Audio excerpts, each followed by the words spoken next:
And when we built the first 5-megawatt farm, nobody thought that what we did would make any sense. But we built one farm in 2011, we built 10 in 2012, we built 30 in 2013, and we evolved as a company. We changed our structure, we became a different company because for the third time, we had changed our strategy.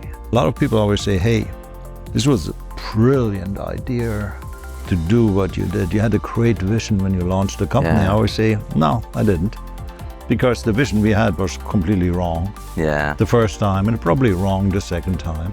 We finally got it right the third time. And it wasn't my vision alone, it was the vision of all the people we had who helped us put something together that became the foundation of the company that you see today. It has evolved a lot since then, but we can talk about it later. In the broader landscape of clean energy, there are few companies that have had as big an impact on the course, the trajectory of the industry as a small solar company out of Chapel Hill, now headquartered in Durham, called Strata Clean Energy. I've, in fact, lived in Durham for 8 years, and I've avoided interviewing the CEO and founder, Markus Wilhelm, because I wanted to wait until the time was right. And I would say that Markus Wilhelm, the CEO and founder of Strata, has not only developed one of the best businesses in the industry, but has one of the highest level of acumen of how the solar industry is evolving. If you are new to SunCast, I want to say thank you for tuning in, taking the time to join us for another deep dive into the minds of the clean energy leaders on the front lines of the energy transition. Today, we're going to meet Markus Wilhelm, the CEO of Strata Clean Energy. I'm here at their headquarters in Durham, North Carolina. I'm Nico, your host, and I would encourage you, if this is your first time, to stay all the way to the end. Please subscribe to the show. There's more than 700, in fact, this is episode 700, episodes just like this in our back catalog of leaders on the front lines doing exactly what you aspire to do, bringing your creativity, your career, your company onto the forefront of our energy transition. Today, we're going to dig into what it looks like to have a second career, to take that second career into a level, a stratosphere of business that few can achieve. If you have been interested or intrigued at all by how Strata got started and where it's going, you're in the right place. Let's get ready to tune up your skills, Solar Warrior, as we tune into another powerful conversation here on SunCast. Markus, it is a long time coming. I remember hearing when I was at Trina, in fact, hearing about Strata, and our mutual friend Jim Wood, when I came back to North Carolina, said, you got to meet this guy. This company is one of the top companies in the world, not just in the United States. That was, 2016. My, how times have changed. Not only are you one of the top companies in the world, but you're one of the most influential, one of the biggest buyers. We got a lot to talk about today. You avoided me for 8 years. You admitted it, right? So I did. It was actually, if I'm honest and sincere, it was probably a little bit of feeling that I wasn't yet worthy of interviewing you, and I wanted to earn the opportunity, and I didn't feel like I'd earned it. Oh, you did. Look, we are not a company that behaves like we are a top company in the world or a top company in the country. We don't compare ourselves with others. We try to do what is the right thing, and we have a culture of can-do, but we are not big on attitude. We are big on, hopefully, skills and executional capabilities. Yeah. I always try to start off with a quote, and I know that one of the truisms for you is really focus on what you can do, not what you say you can do. I've battled between two quotes, so I'm going to go with this Lebanese proverb that is, lower your voice and strengthen your argument. You mentioned a quote that you use, or maybe it's at least a truism that inspires you and that you feel has been incorporated into the fabric of Strata. Would you share that with us? Yeah. My staff knows it extremely well. I always say structure follows strategy. This has a lot to do with our, starting points. And we had multiple starting points for Strata. Because when we launched the company more than 15 years ago now, what we had in mind was very different Very. than what Strata is today. Mm-hmm. It was called SolarTech South. And it was focused on the residential market. It worked, but it didn't work great. Mm. And we had to reinvent ourselves. We had to bring in different people because we changed the strategy to be a more commercially oriented company. Right. And we did that for a year and a half, and it worked, but it wasn't so great either. It was enough to probably say, we don't lose money, we make a little money, and we can grow modestly, but we didn't have a breakthrough. Yeah. The breakthrough happened actually 2 years in our existence at the third iteration. Uh-huh. The third iteration was to build, QFs, qualified facilities in North Carolina, which at this point in time nobody had ever done. And we had to reinvent ourselves again. And we changed the strategy. And when we built the first 5 megawatt farm, nobody thought that what we did, using tax structures that were not really created for our industry, for solar, would make any sense. But we built one farm in 2011, we built 10 in 2012, we built 30 in 2013, and we evolved as a company. We changed our structure, we became a different company because for the third time, we had changed our strategy. Yeah. And a lot of people always say, hey, this was a brilliant idea to do what you did. You had a great vision when you launched the company. Yeah. I always say, no, I didn't. Because the vision we had was completely wrong the first time, and probably wrong the second time. We finally got it right the third time. And it wasn't my vision alone, it was the vision of all the people we had who helped us put something together that became the foundation of the company that you see today. It has evolved a lot since then, but we can talk about it later. Yeah. How, when you sort of mingle in the business circles with folks that maybe don't know who Strata is, how do you define the general problem that you are presently seeking to solve? As you said, the business has evolved, but if you think about today moving forward, what's the problem look like? I think, everybody will look at it a little different. I need to step back, right? For us, sustainability was always a really important factor. Mm-hmm. As you know, I come out of the book business, the media business, and I felt really good about that. I felt really good about being focused on sustainability and renewable energy. But at the end of the day, it was a commercial enterprise. Yeah. Without commercial success, the company probably wouldn't exist. It wasn't that we tried to change the world. It was we wanted to build a commercially viable company. Yeah. So for me, the biggest challenge is always to stay commercially viable. And in times of industry consolidations, where a lot of companies that were homegrown like ours, who didn't have deep pockets when they started, and even today can't compete with utilities or big infrastructure funds, right? For us, it's always about how do we stay relevant and commercially viable. Yeah. When you think about the structure of Strata today in a market that is rapidly evolving, it's in some cases, from an energy perspective, could be considered to be crumbling as infrastructure around us. We're rebuilding the next 100 years of infrastructure. How does a company like Strata define success or define progress?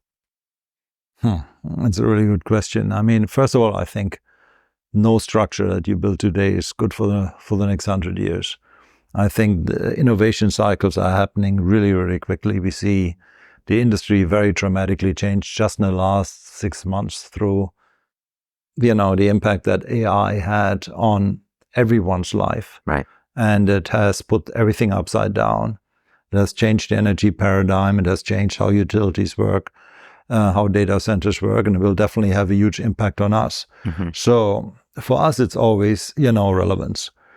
If we can help provide solutions, and Strata sees itself as a solutions company, not as a solar company or a storage company. Yeah. We are vertically integrated. We do everything from development to, EPC, operations, and we also have an IPP. We are an independent power producer. We have around a gigawatt of generating assets. We have another 300-400 megawatts under construction right now for our IPP. Relevance matters, right? But as a company that provides solutions, right, if we focus too much on ourselves and not enough on the market, and if we are not able to finance what we intend to do, what the strategy should look like, that is a relevant strategy that provides solutions that are needed, we as a company will cease to exist. You mentioned that Strata, and I think rightly so, people consider you a pioneer because you innovated around how the qualified facility market and the PURPA market could be utilized for clean energy projects, in particular solar here in North Carolina. And it set a standard for the Southeast. It set, it allowed folks to further iterate on what's possible. I'd like to ask sort of a two-part question. The first is, could you put me in the room when you realized the QF opportunity and how you thought to harness it? Yeah, it was an interesting discussion. We had some really smart people in the room in these days, and people that came from the legal financing end, Michael Cohen, and John Morrison was the Undersecretary of Energy in North Carolina, and I think there were a few others, some engineers. They came up with the idea, and we vetted it again and again, and we finally said, yeah, it makes sense, and then we... And what was the idea for folks that are unfamiliar altogether? So the idea was to use a QF model where you have an automatic interconnect. Yeah. So you only had to, as a developer, get the land. The utility had to interconnect you. There were rates. You could get a 15-year PPA. It was pre-published. So it was pretty low risk. You didn't have to negotiate a rate. Every second year, the utility set a new rate. So we knew exactly the return model. The financial model in itself wasn't really hard. The unknown was, can we build it in a certain time frame and at which costs? Right. Now keep in mind, when we started, the price for a panel was $8 a watt. Yeah. Now it's in the mid-20s, right? And what was 20 cents. And what was the guaranteed rate for QF? And these days it was probably $8, $9. $8 or $9, yeah, a megawatt hour. It was actually initially higher, but I think it was around $8, $9. Yeah, so about 8 cents a kilowatt hour. But for folks that are unfamiliar, PURPA is the Public Utility Regulatory Policies Act of 1978. Everyone calls it PURPA. Anybody in the energy sector, the traditional energy for sure, and the utilities are familiar with PURPA. And there's a whole regulation around what qualifying facilities are. We'll link to it for anybody that wants to better understand how it works and how the equitable rates were determined and what are the benefits of QF, et cetera. So there was this, someone recognized there was an opportunity to, I'll call it fast track solar projects by building them at the QF size, which was a dictated 5 megawatts AC structure, and was around 6.5, 7 megawatt DC. And the idea was really a team effort. Yeah. But it hadn't been done. This was at a time where people were effectively bidding into projects, right? Like Air Force Base projects, and like the only utility scale markets were like you were serving an RFP to an Amazon or a Facebook or a major municipal deal or a major DOE deal, and nobody had figured out how to cookie cutter a utility project. There was no Amazon, Facebook in these days buying, but it was really, So this is like late. This was 2011. 2011, early teens. So SARS had built a 1 megawatt farm, and I think Maria Kingery from Southern Energy Management and I were looking, we didn't win too bad, 1 megawatt. And 1 megawatt was huge, right? I mean, everybody was just building 30 kW rooftop applications. So we would love to build a megawatt, right? And then we come up with the idea of building in DC, a 7 megawatt farm. And we said, can we even do this? Yeah. And I made some calls. I called some friends that I had in the industry, mostly local. And I said, has anybody ever built a 6-7 megawatt farm? Can it be done in 6 months? I have no idea. It's probably risky. I'm not sure I would do that. And you want to use the QF? Are you guys crazy? It's never going to work. Yeah. All right. So, and we these days had a state tax credit and a federal tax credit. So it was financially a very interesting structure. Yeah. And I said, let's just give it a shot. And then we started building it, and we brought the first project home. And there were a lot of people who, behind closed doors, probably belittled us in these days. And, Sure. And we brought it home, and it was, I think until today, the most profitable project, in percentage return that the company ever did. Yeah, it was just really, really good. But apart from that, it catalyzed a completely unknown market. Nobody was looking at the state of North Carolina, despite the fact that North Carolina had a very rich tax incentive to try and attract developers. And it went from, I think 30th or 40th in the list of like solar development to 2 behind California in a period of 2 or 3 years. Based on the QF structure. Yeah. And after we had done the first, we jumped on the next 10. Today you couldn't do it, right? Because there are all kind of obstacles when you as developer, and you have to file for interconnection and all these good things. And we didn't have to do any of that. I mean, a QF just was a shortcut to get interconnected. And the utilities didn't mind in the early days. A few years later, a lot of companies started building QFs. Strata has built, I think, 180 or something like that in our history. But others built them too. And they were built not where the utility needed the capacity, but they were built wherever we wanted to interconnect. Right. Which led to a reform bill in North Carolina and PURPA got reformed. North Carolina changed the tax credits. We made a deal with Duke because Duke was rightfully unhappy. They said, you guys are building everywhere where we actually don't need it. Where we do need it, nobody wants to build. And I said, because it's more expensive, right? Right. So everybody tried to optimize their own position.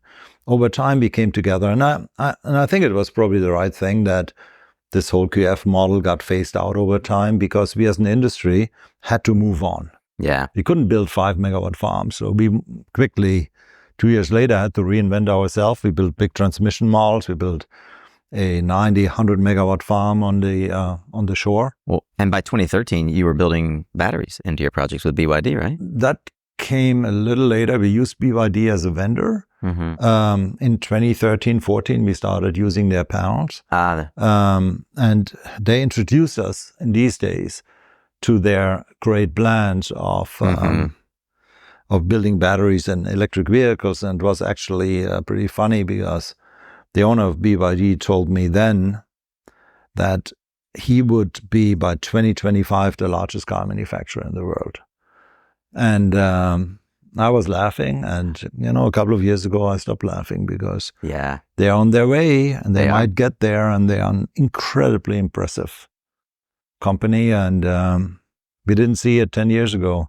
Warren Buffett clearly did, because he bought 10% of the company for $200 million.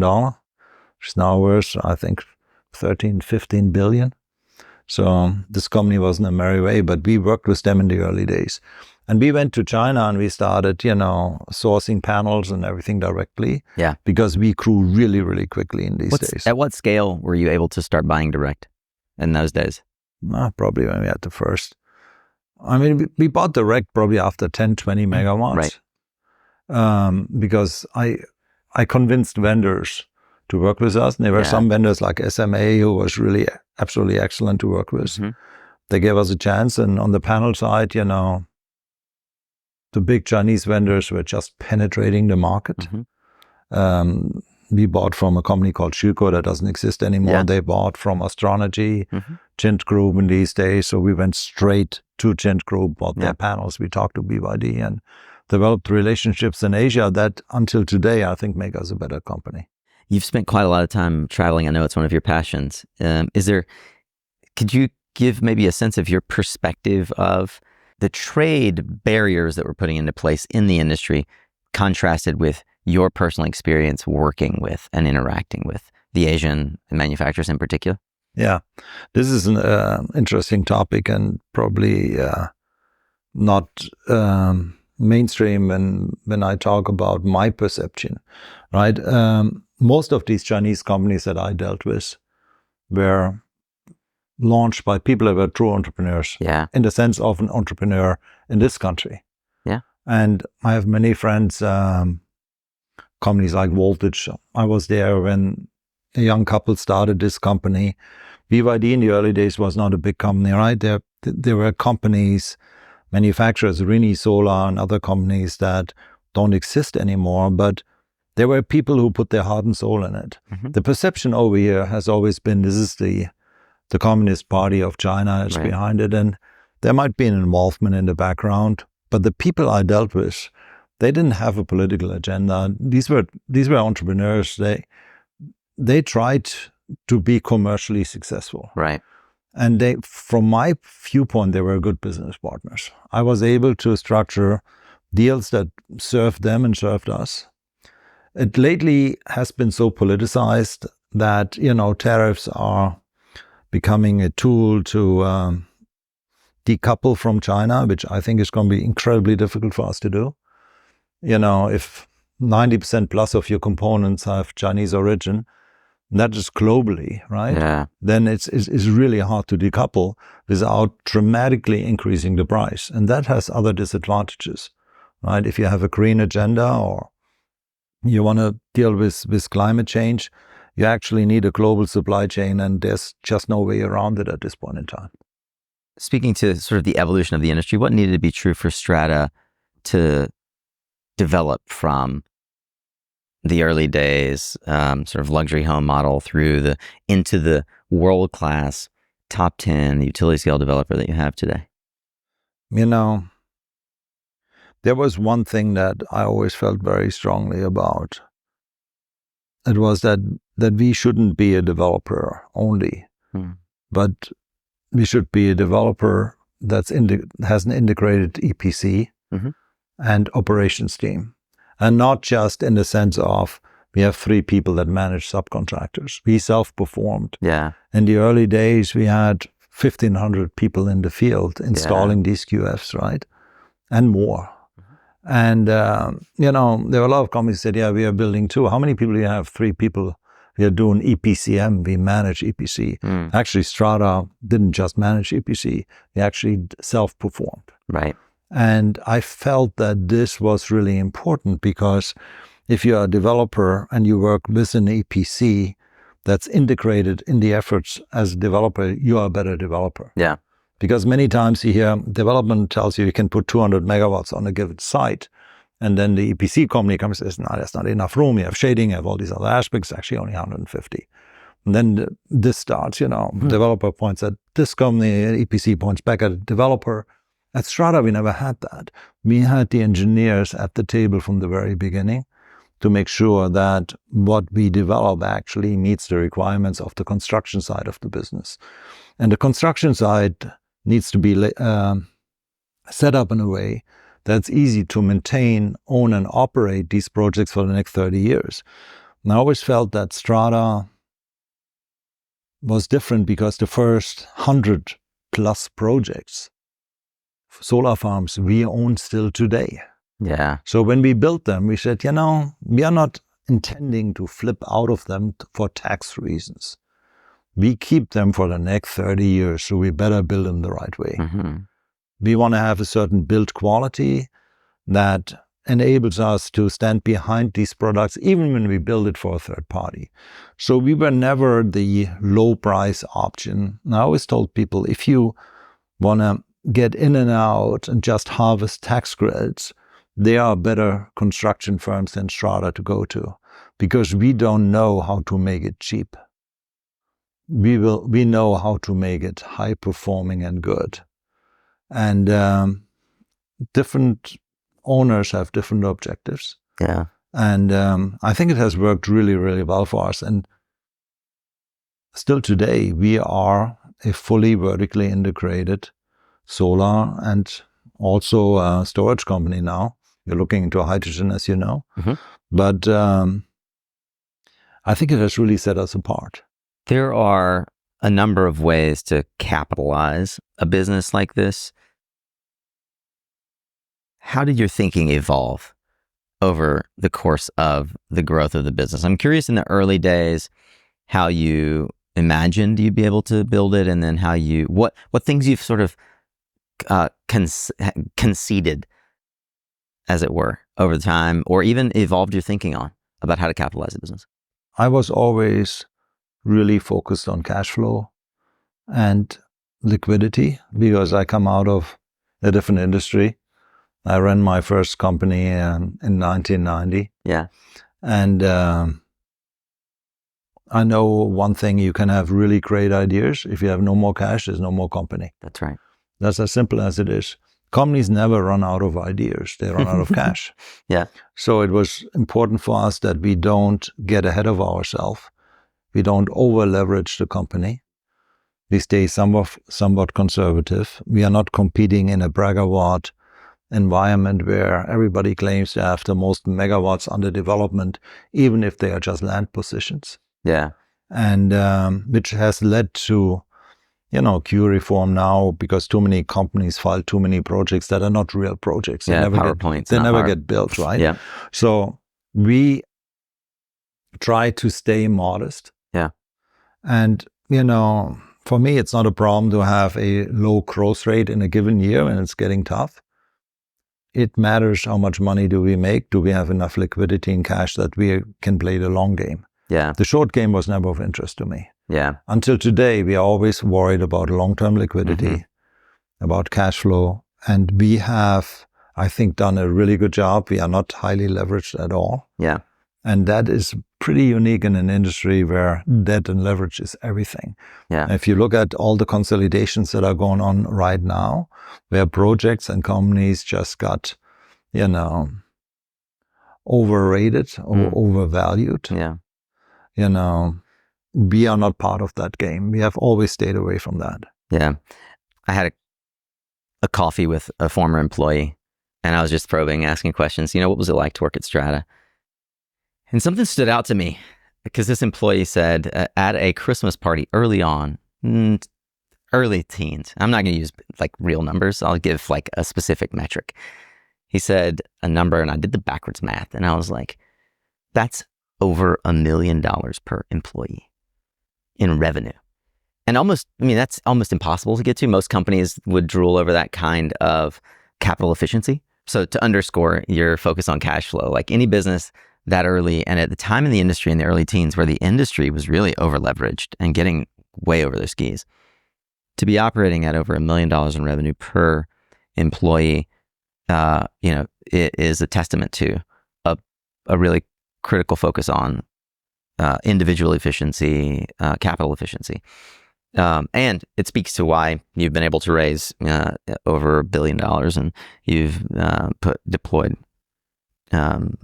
multiple billions of dollars in assets.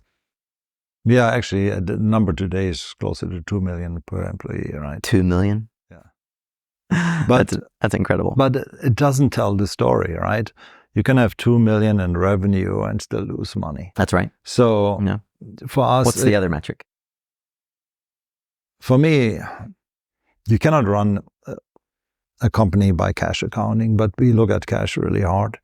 And we look at our EBITDA and we look at how big is our pipeline, because the development pipeline drives future success. Yep.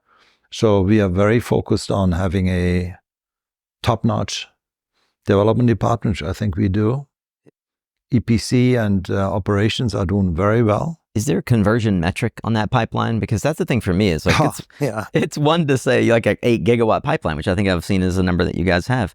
Like, what is the anticipated conversion metric that you look for? I think traditionally we have done extremely well, probably over 50%. That is extremely well. That number is coming down though, because you have queue reform now. Yeah. And you have other obstacles, and it's becoming harder to get good land positions. Yeah. But in the early days when we built QFs, it was basically 100%. Yeah. Right? You could only, you couldn't go wrong. It was a land grab at that point. It was a land grab, and just you got automatically interconnected. Yeah. So the number keeps on going down, but the project size goes up. Yeah. But queue reform has caused everybody to be way more disciplined. Yeah. Because the stakes are now so much higher. What a lot of companies did is they took 10 land positions hoping they bring 1 or 2 home. And there was a time where you could do that, but you cannot do that anymore because it's just too expensive. I mean, if you have to file for interconnection, your security deposits are, incredibly high, and the world has changed. And a world where companies that were privately owned, even if they were well capitalized, had a harder and harder time competing with big infrastructure funds with deep pockets. Yeah. So I think the consolidation in our industry will probably continue. Yeah. You grew up in Europe, Germany, if I recall. Did you have a small... It's a chapel little accent, but... Did you have a small nuclear family or a big family? What was your brother upbringing? and sister, Yeah. Are you the oldest? I'm the oldest. You're the oldest. What was the conversation like in your family around the dinner table? Was it an entrepreneurial family? Is it? It was a middle-class family. My dad worked HR for the post office, and my mom was basically a stay-at-home mom. But my brother has a direct-to-consumer business in Germany where he's doing warehousing, printing services, marketing, advertising. And my sister had a couple of travel agencies that she runs. So we all did our own thing, right? So what did young Markus aspire to? Do you remember what he thought he was going to grow up to be? For me, my dream was always to leave Germany. I can identify with that. I grew up in South Carolina. So nothing against you in South Carolina. It's just that was my dream. California bound. After I did my studies, I started working on a PhD, and I got a really interesting job opportunity at Bertelsmann, a big German media company. And I said, big publishing company, right? Yeah. Publishing music, television. It's very similar to Time Warner or News Corp these days. So I got into the publishing direct-to-consumer business. We had book clubs. We had publishing operations. We did a few things and worked my way up in this group. And, very interesting times. We merged with the Time Warner book people in the 90s, which made it even more interesting. German and American management culture conflicts, right? Yeah, I want to put this into perspective because you didn't just merge with the Time Warner Book Club. People will hear that and it'll roll off the back of their minds. Yeah. At the time, it was projected that the first year revenues were expected to be almost $1 billion. This is 1992. You did your homework. $900 million in year one as the CEO in your 30s, right? Yeah. And you had been running Doubleday in Canada. It's not like you just sort of gloss over it like, oh yeah, and we just sort of book club. This was pre-Oprah Winfrey book club, right? This was the biggest book club in the world, frankly. Yeah. And the funniest part I read was there were 6 working groups to try to figure out how the integration was going to work. And at the time that you became the CEO, there still wasn't like a working name for the company. I mean, you've been involved in like some wild ride kind of entrepreneurial ventures in terms of like, that's an entrepreneurial experience, right? You get to take over this new venture and run it. And you had 3,000 employees? Yeah, well, actually more than that. Yeah. But because I was also responsible for the same operation in the UK, in Australia, New Zealand, Canada, then China, Korea.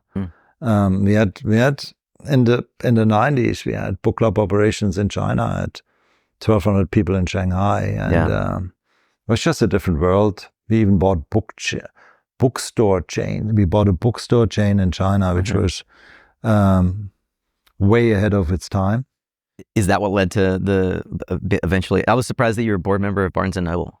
I was, their online business. We tried to compete with Jeff Bezos from Amazon. Well, these were pretty interesting times. You tried to compete with Bezos? We tried to compete with Bezos, actually.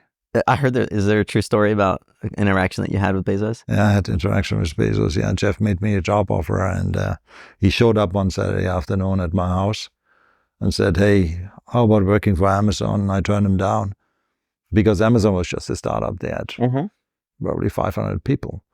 I had 5,000 people, right? Yeah. So, it shows you how entrepreneurial I am, right?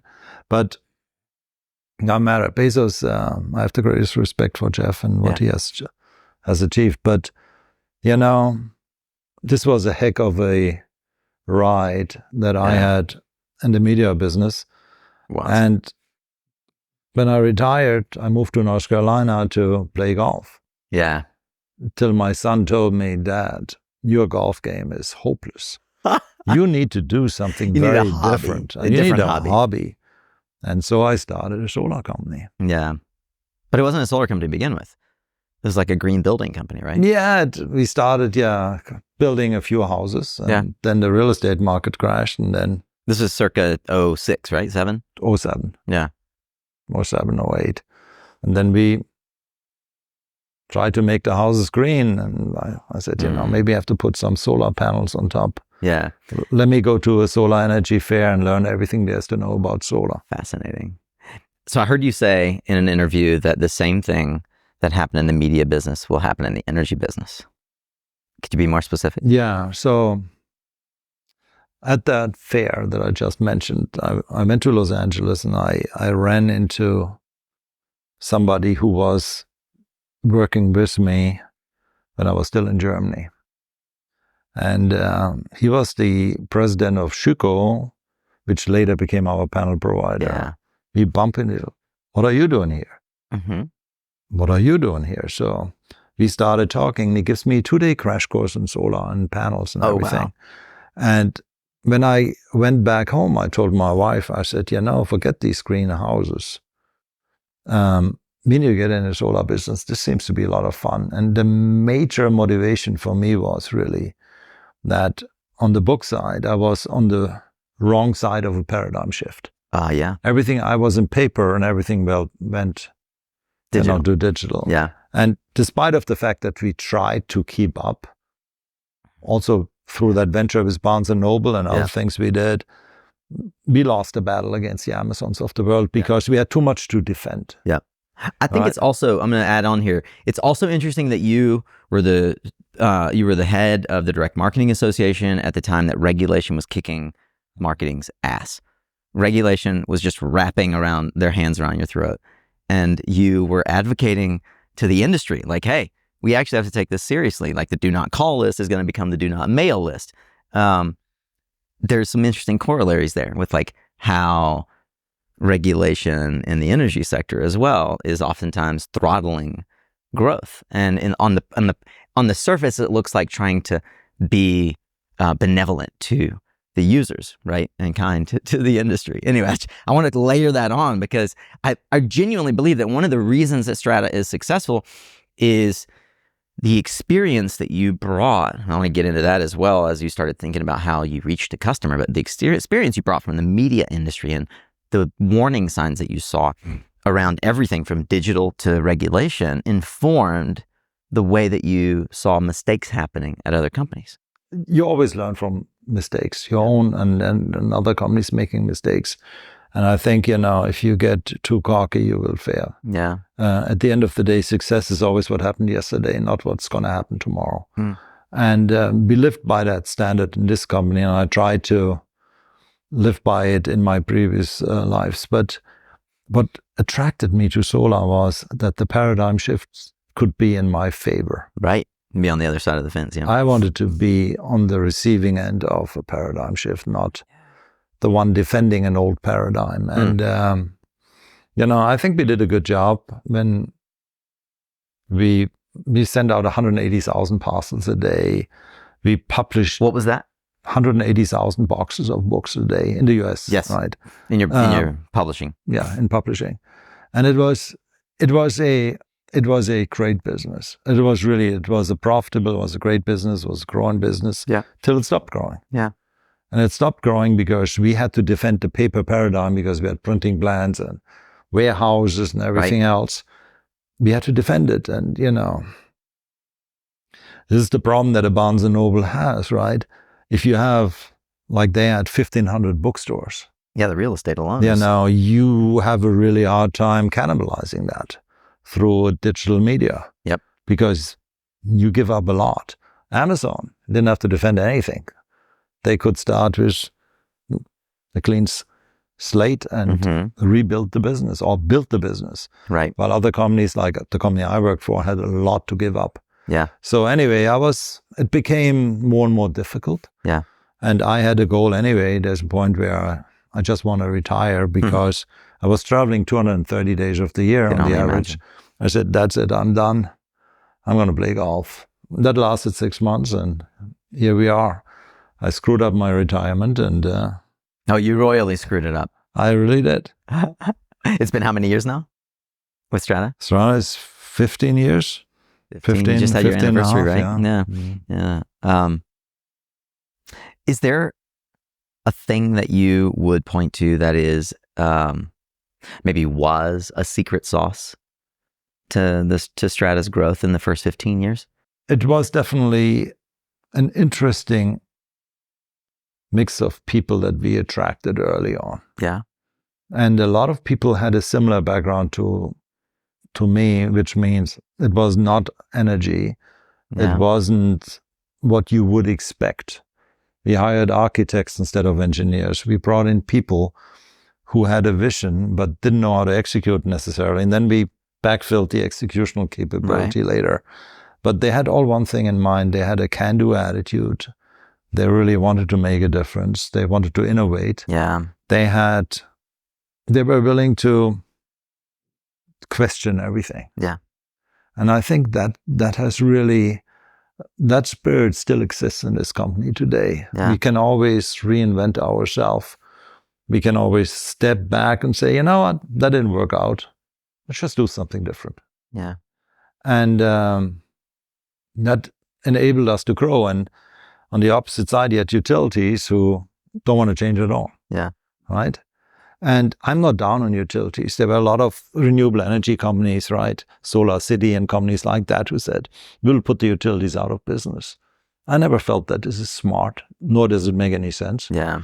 Because I come out of a world where, publishers and authors hold the rights that you try to market. Right. You don't put them out of business. You work with your partners. You don't work against them. Interesting. So Strata wanted to become a partner of the utility world. But the utilities, they could have eaten us alive in the early days. They were just not flexible enough. And we were flexible. Our secret sauce was we can do everything we want to do. And we had people who said, yeah, why not? Let's do it, right? Yeah. They were not set in their ways. And I think we became a little bit more innovative than most of our competitors while being super conservative on the financial side. Yeah.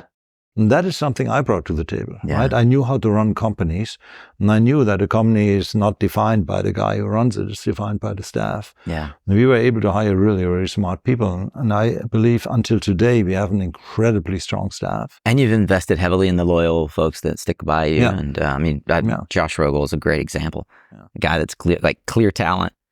And now is, effectively right hand running the business. Lenny. Well, it's Josh, Lenny. There's a cadre. I mean, Nick Mashar. We have people that have been here for the whole 15 years. Yeah. We have a lot. We have, from the first 10, I think we still have 6. That's amazing. I want to dig into this partnership because it occurs to me that now the paradigm has fully shifted. And as a partner, the lifeline goes the other way. We were talking off camera about an interaction that we experienced at the recent UNC Clean Tech Summit, where a group of utilities said something that I was surprised to find surprised you. I wouldn't imagine that you get surprised much by how utilities speak about their current position or their plans. Could you unpack a bit, kind of some of the red flags, maybe even warning signs, how the industry is evolving that presents opportunity for sure, but concerns you? For me, first of all, any disruption, any paradigm shift is good. It's an opportunity. Yeah. Every risk is an opportunity.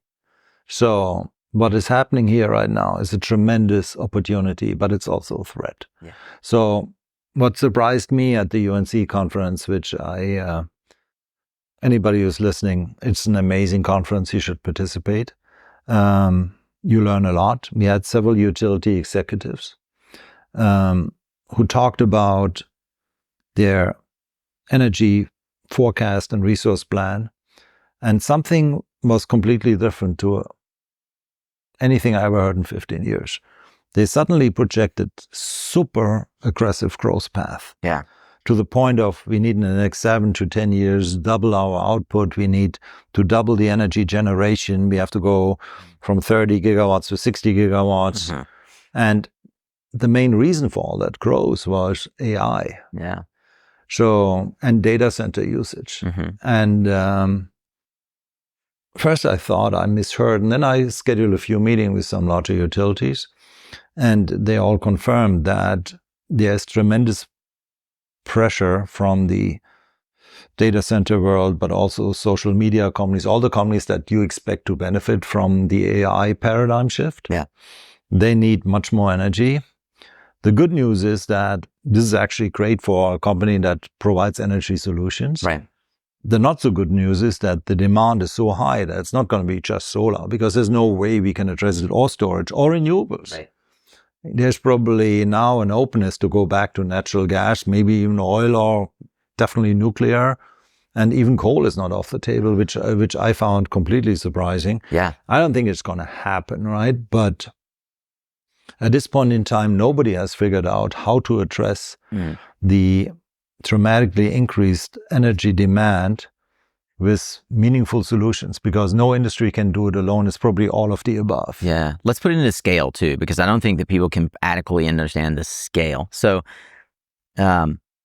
first of all, the PJM sort of hockey stick that you told me about, the computing power is going up 10x every 6 months. Yeah. And I didn't know this. Dominion basically is data center alley, as you put it. Could you give us a sense of the scale of the data center opportunity problem and just the relative size, how long it took to get where we are now, and what we're asking the utilities to do to meet our energy needs in the next 3 to 5 years?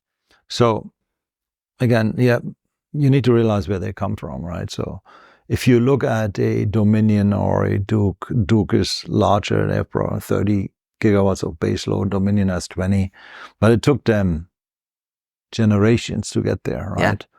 50 to 100 years. They has to double in a relatively short period over the next decade. So that's in itself huge. And you have transmission constraints, you have other constraints. They have workforce constraints. Workforce constraints, but you know, if energy prices go high enough, then, you know, there will be financial means to get there. Right. And we will talk about the banks in a second. But over the last few years, a lot of utilities have just shifted the generation profile to more green energy, to more renewables, right? And they could do so because they were not growing much. Yeah. I mean, it was pretty flat. In some pockets in the country, Arizona and others, you had growth, but it was nothing like what is currently being discussed. At this point in time, utilities are making a dramatic move. And I don't think they have much of a choice, because we also had meetings with some large investment banks who talked to us about, you know, data center companies approaching them directly, asking for behind the meter construction, because they feel the utilities might not be able to do everything on their own, because they have constraints, they have to run studies. And there's probably a movement right now by pretty deep pockets to leave the utilities out of it, which I thought was completely insane, right? When I heard it, I said, this is never going to happen, right? But I heard it from the next investment bank, the next bank, and the amount of capital that's being discussed is just extremely large. They talk about tens of billions of dollars sitting at the sidelines looking for solutions, because the top goal seems to be making these data centers not lose the advantage in AI that the US has right now. Yeah. We talked about China before, right? China took the lead in panels, in battery technology, and so many things. Yeah. But the US is clearly leading in one sector. What this sector needs is a lot of energy. So I think energy prices will go up if there's more demand than supply. Yeah. And the demand will not be just coming from the utilities alone. If the utilities are not able to keep up with the demand, there will be solutions created probably behind the meter. And I'm not saying that this is good or bad. Yeah. At this point in time, we try to even figure out what this means. In general terms, it's good. But the applications are so large that a company like ours might have a hard time financially to keep up with that. We are clearly a solutions provider, because we are not just a developer. Right. We can go and say, you want to have a gigawatt of solar built. We can develop it, we can build it, we can operate it for you. So we can provide a fully integrated solution, right? But it's all too new, it's all too fast. And I think everybody at this point in time is scrambling a little bit, trying to figure out what does it all mean for our business, for our industry, for the utilities. We see ourselves as a partner of the utilities, but we are approached by certain data centers already. Yeah. So there's a dramatic shift going on in our industry. Yeah. And I think in 3 months we can have another discussion and see where the chips fall. I think it's telling when companies like Blackstone are saying, the current infrastructure just can't keep up with the growth. It for sure represents what you saw more than a decade ago, a paradigm shift that represents an entrepreneurial opportunity. And I fear with things like the AD/CVD that was just announced even this week, that regulations and even mindset don't take into consideration the hard reality of the infrastructure gap we have to cross. I couldn't agree more, right? I mean, we don't want to turn this into a government bashing exercise here, and it is not specific to a certain party. Yeah. I don't think much has changed when, the presidency changed from Trump to Biden. The trade policies seem to be more or less the same. Yeah. We are putting more and more barriers up. We are decoupling from China, which means we bring manufacturing back to the US, which I think in itself is a good thing. There are a lot of solar factories being built, but the price is going to be higher. And the transition with super high, duties and anti-dumping, circumventing duties and all the other good things, 201 tariffs, right? There's so many tariffs out there. It's really, really hard for us to predict what is going to be in place. Right. So if you're a developer and you have a 3-year planning cycle, you make assumptions early on what panels might be to feed it into your financial model and say, okay, I'm going to make this investment. And then the government changes from one day to the other, right? This equation by 60, 70%, you could be dead in the water. Yeah. And these kind of changes that are happening right now are super dramatic. And I think that a lot of projects will suffer. Yeah. And a lot of companies will suffer. Yeah. The US government is protecting a couple of companies that have factories in the United States at an incredibly high price, right? I mean, you cannot have a climate agenda or an EV target and say, I don't want to have any batteries from China. I want to have solar, but no Chinese components, when that is 90% of the global supply. Yeah. In both cases. Something has to give. Yeah. And then the permitting backlog and everything else, right? It takes you years sometimes to permit something. We see in Virginia, permitting in some cases take 2-3 years. Yeah. Right? So if it takes 2-3 years to permit, another few years to build, we are not going to be able to provide significantly more energy in 5 years from now. So there has to be public policy has to align with what's happening in the market. And at this point in time, there's a total disconnect. They're actually moving in opposite directions, which makes it very hard for companies like ours and basically all my competitors too, right? Yeah. We don't know where to go because we get extremely conflicting messages here. You leaned in earlier than most of your peers to the reality that battery storage was a requirement for the kind of business you were building. I think that admirably you acquired, was it Capstone?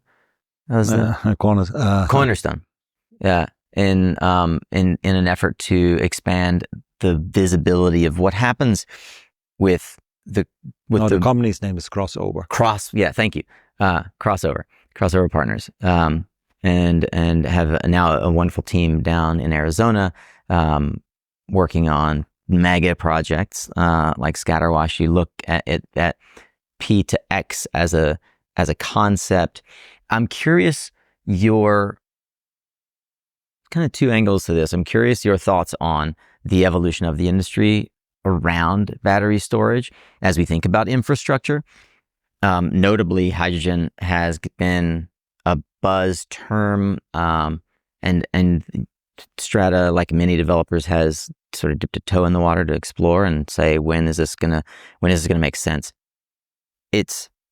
Many believe that we are likely to see an administration change, right?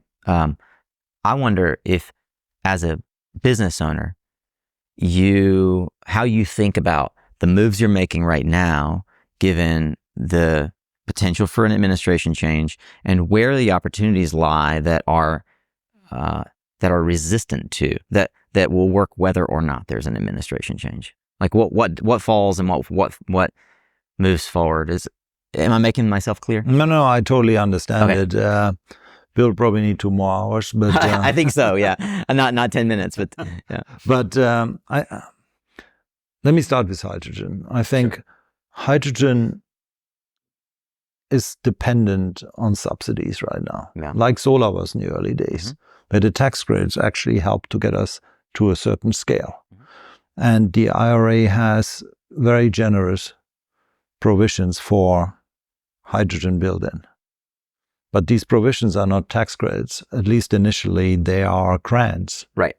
And these grants are paid out over multiple years, and then they turn into tax credits. And they are substantial. And they are not just a credit towards expenses. The government writes you a check every year. Right. I cannot see in a Trump administration that these checks will be written. Yeah, that'll be. And you have the IRS confirm what they do. We have seen with the 1603 grants how difficult it was dealing with the IRS on these kind of grants. So I think hydrogen is going to be extremely negatively impacted by that, because while I think the IRA is there to stay, it created a lot of factories and jobs over here. I cannot see that this will change, but I think blank checks by the federal government are going to be much, much less likely in a Trump administration, and maybe even in a future Democratic administration. So we are a little bit cautious on the hydrogen side, and we are taking a wait and see position at this point in time, because we think there could be a government change, right? And we're ready for that. Regarding trade policies, I don't think much is going to change, because Biden, while he was critical of Trump when Trump was, putting up all these duties and obstacles for panel imports and battery imports and forced labor, I mean, everything under the, everything but the kitchen sink got thrown at us. Biden didn't change anything. He's actually pursuing exactly the same policy. Right. And if it flips back to Trump, then I think we will see a continuation. I talked to a U.S. senator at one point in time, 2-3 years ago, about this whole thing, and asked for his guidance. And he said to me, Markus, this is way bigger than Strata or your industry or any industry. He said, think about pharmaceuticals and many other industries, right? This is an issue of national security. And he predicted then that over the next 10 years, you will see our stance towards China getting tougher and tougher. And he said to me, it doesn't matter who gets elected next, nothing will change. This will continue. I had later confirmation from some other people on both sides of the aisle who are in a position to make that judgment call. And it's very, very consistent, right? This is not going to become easier. But it's pretty easy to take something apart. How do you put it back together again? And there are just no alternatives right now. So there will be disruption that will greatly impact, I think, the solar and storage industry. And it will prohibit, movements on the climate change side, and electrification that this country desperately needs.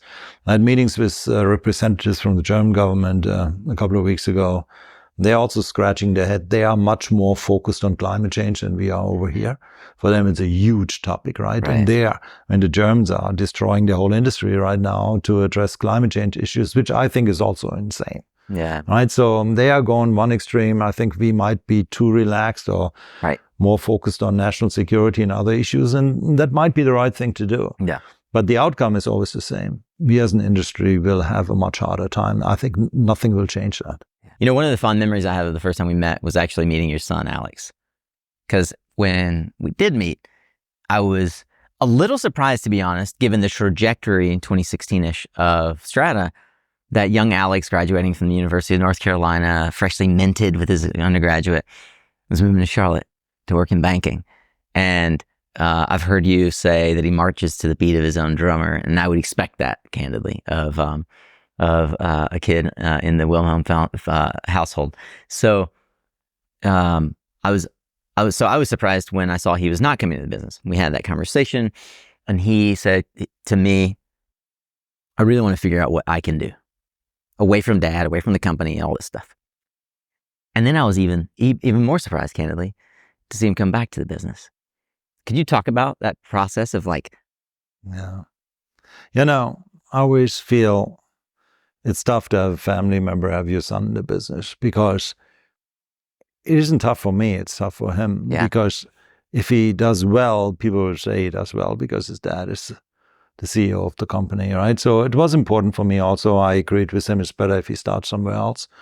And I think he learned a lot in at his time at Wells Fargo, but he wanted to come back. And I told him, I said, as long as you realize I will treat you worse than anybody else in the company, you can come back. I hear that conversation. Oh, it's a true conversation. I think you can ask anybody, because people came to me and said, you should give him a break. Yeah. I said, it's the worst thing I can do for him as his father, because I want him to earn it, and I don't want any doubt that he earned it. So first of all, I gave him a 50% salary cut when he came back. And I think it took him 4 or 5 years to make the same salary that he had made at Wells Fargo. He had to work his way back up. And he accepted all of that. Yeah. And he had a really good mentor, Jimmy Jang, who was I forgot Jimmy was here. Our internal investment banker, capital markets guy, who later also became the CFO before he moved on. He was 5 years in the company. And he was Alex's mentor, and I think he taught Alex quite a bit, especially on the capital side. And Alex became, when Jimmy left, the new head of capital markets. Yeah. And he now also oversees M&A work. And he did well, not just by my standards, but I think everybody's standards. He raised $1.2 billion last year. Wow. For project investments. Yeah. And it shows, number one, that the company continues to be attractive for capital, that we have the right returns, the right return profile, we have the right projects. But it also is a confirmation that I put the right guy in that job, because he has been able to do it, and he's not entitled. Yeah. It's really important to me.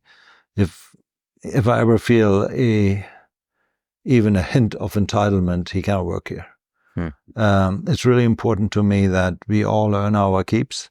Yeah. Even in times of COVID, I came in every day. I was here. The CEO needs to march by the same drummer, within a certain framework, right? Clearly I have a bigger office than the rest of the staff, but there are a few privileges you do have. But at the end of the day, the same rules apply to everyone, including my son in the business. Yeah. I want to note that what a privilege to be able to be mentored by Jimmy. Holy smokes. Yeah. Like, Jimmy's on my list of like people I need to interview. I'm glad he's in 12, and I'm glad he's working on like other sort of technology approaches now. But for those that are unfamiliar, Jimmy Chang was like a legend.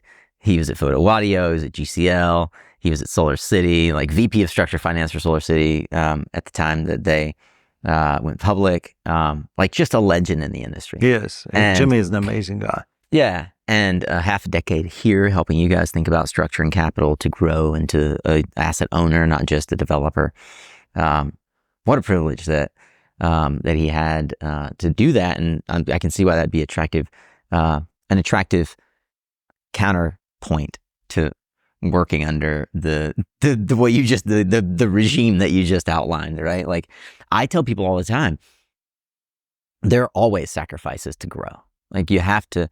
I think that most people that do themselves a disservice by not taking a step back in financial reward so that they can grow in skills, but under somebody who's willing to mentor them. Yeah, I agree with that. Yeah, I think that's a really, really wise, And tremendous. it can never be the father, right? I mean, Yeah, it can Alex never. It just can never be. Can, It's so hard. He can never work for me. And you know, Alex Heathcote, who is the successor of Jimmy, is a fantastic CFO and really, really good mentor of Alex too. And you know, he's lucky. I mean, I think he ended up on the people that could teach him something. Right. And he's doing this now for 7-8 years. And that's super cool. I think it has worked out quite well for the company as much as for Alex. Which is a better part of the story, is that it makes you feel worked out for the company. I mean, you guys have raised capital for projects that, I mean, we couldn't have dreamed of. You know, a gigawatt hour of battery storage in Arizona, where you are not just selling energy, but you have capacity payments. You remember when we were like, wonder if batteries could get capacity payments? I wonder if a solar project could actually earn capacity payments. Oh, what if we put batteries on it and we treat it like standby power? It's amazing. I mean, we are working right now on a project that has 2.5 gigawatt hours and 600 megawatt of solar. And I mean, the scale has gone up. Yeah. And to take one more trip back memory lane, the first project we sold was a 2-panel hot water system on a residential roof for $8,000. That took us 5 months to sell that first system. And we were all so proud of ourselves. We just had an $8,000 sale. And then you sell a project like, you know, Scatterwash or many others like that are $600 million projects and, you know, and bigger. We have one project now in development that's $2.5 billion. Yeah. And, you know, that's when you realize we came a long way. But that's not all good either, right? Because if you have these monster projects, they cannot tank. Yeah, it's a lot riding on it. That's extremely painful. Yeah. You know, again, all the capital that we have raised is capital we have earned. We never had venture capital, private equity, or anything in the company. We financed growth the old-fashioned way. We earned money and reinvested it. And if you put several $100 million at stake and something was to go sideways, we have a pretty high price to pay. It will not tank the company, but it will hurt. I can't think of a better place to put a pin in it for now. I am so grateful for the opportunity to get a chance to sit here and hear more about how this business is growing. I'll take you up on the offer to come back in 3 months, and we can look at what's happening in the market. I have a bunch of other questions. Maybe we'll take a walk around at some point, and I can ask you more about the culture. But for now, I think that the conversation has been more than I could have asked for, and I'm really grateful to get a chance to sit here on the inside 15 years after the inception and hear how you see the market evolving, make extrapolations and correlations from your prior career to this one. I hope that folks watching will take some lessons from this. I'm grateful. Thank you. Thank you. Thanks for having us. Thanks, Nick. Yeah. And if you want more conversations like this, well, number 700 is in the books, but we've got 699 behind it that you can dig into on mysuncast.com. Thanks for tuning in all the way to the end. Thanks to our sponsors for help making sure this show is free to you. All you got to do is pay attention. I know that is not free, so I'm grateful for it. If we've earned your respect, please like the episode, subscribe to the show, pay attention to the sponsors because they help pay for all of the things that we get to do, like coming to the offices of a massive company like Strata and really digging in to find the lessons that help you move your career forward. Thank you once again. Remember, you are what you listen to. Thanks for tuning in. See you next time, Solar Warriors.